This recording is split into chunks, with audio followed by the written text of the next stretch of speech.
Hi class, so I'm going to first introduce you to what happens to my horse in the process of digestion. So first of all, we're going to start at the mouth. There are with my marshmallow, there are 3 salivary glands in the horse's mouth, which can produce up to 10 gallons of saliva per day. A prime purpose of saliva is to mix with the feed being consumed so it can be formed into what amounts to moist, loosely formed balls that are easily swallowed. There are 2 ingredients in saliva that can help launch the digestive process. One ingredient is bicarbonate, which buffers and protects the amino acids against amino acids in the stomach. Saliva also contains small amounts of the enzyme amylase, the ingredient that assists with carbohydrate digestion. So first of all, we're going to take a little side note here. We're going to go down the trachea. It is lined with C-shaped rings that branch into the left and right bronchi, as represented by the fans here. And these are used for respiration. As the marshmallow travels down the esophagus, it is a simple muscular tube that is between 50 and 60 inches long, and it conveys food from the mouth into the stomach by peristalsis. When the horse is consuming grass and even hay, few problems involving the esophagus occur. However, when hard feed crunch items such as carrots or apples, there can be problems with pieces being lodged if the horse does not masticate, grind, or crush the food properly.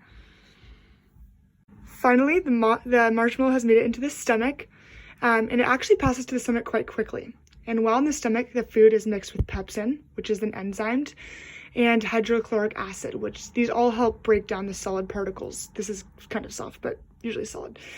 There are strong acids at work in the stomach, but when there's an even flow of food, the stomach acid is put to positive use in the digestion of fats and amino acids. However, sometimes when the stomach is empty, the acid attacks the unprotected squamous cells and in the stomach and can cause ulcers, which has happened to my horse before.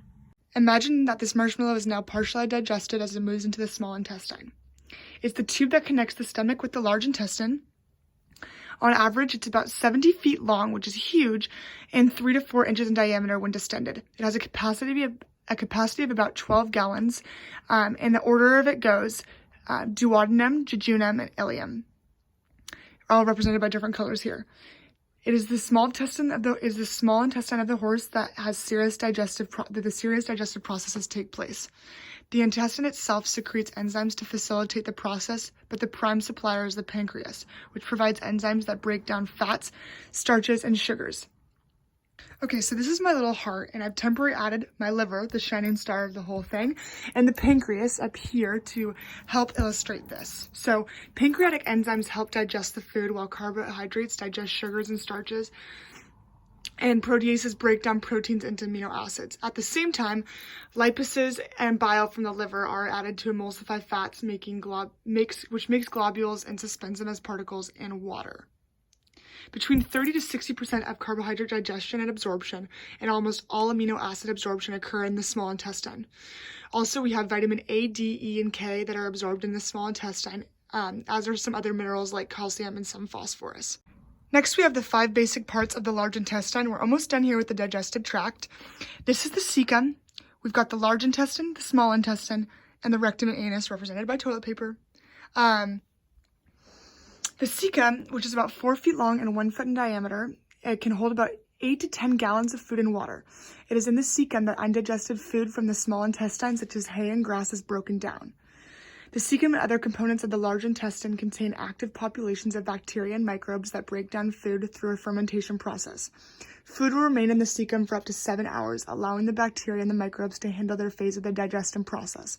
Vitamins and fatty acids that result from the fermentation process are absorbed in the cecum. The whole process of ingesting, digesting, and expelling the waste can take up from 36 to 72 hours on average.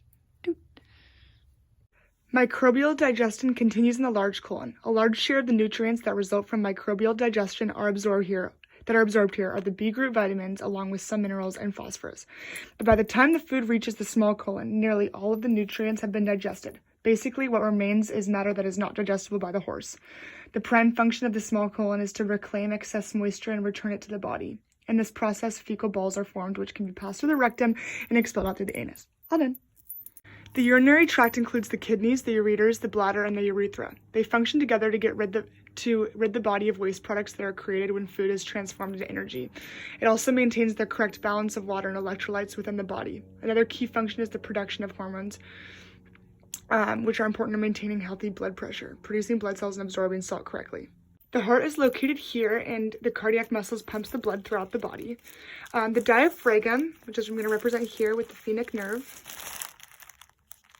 is controlled by the phrenic nerve between the C3, C5 spinal cords and the neck. The diaphragm is the primary muscle for respiration. The phrenic nerve plays a crucial role in the animal's breath. The spleen of the horse stores red blood cells when the horse is at rest. It acts as a filter of the blood and recognizes and moves malformed and damaged red blood cells. It is basically the red blood cell quality control, and I represented it here because it plucks out bad and malformed red blood cells.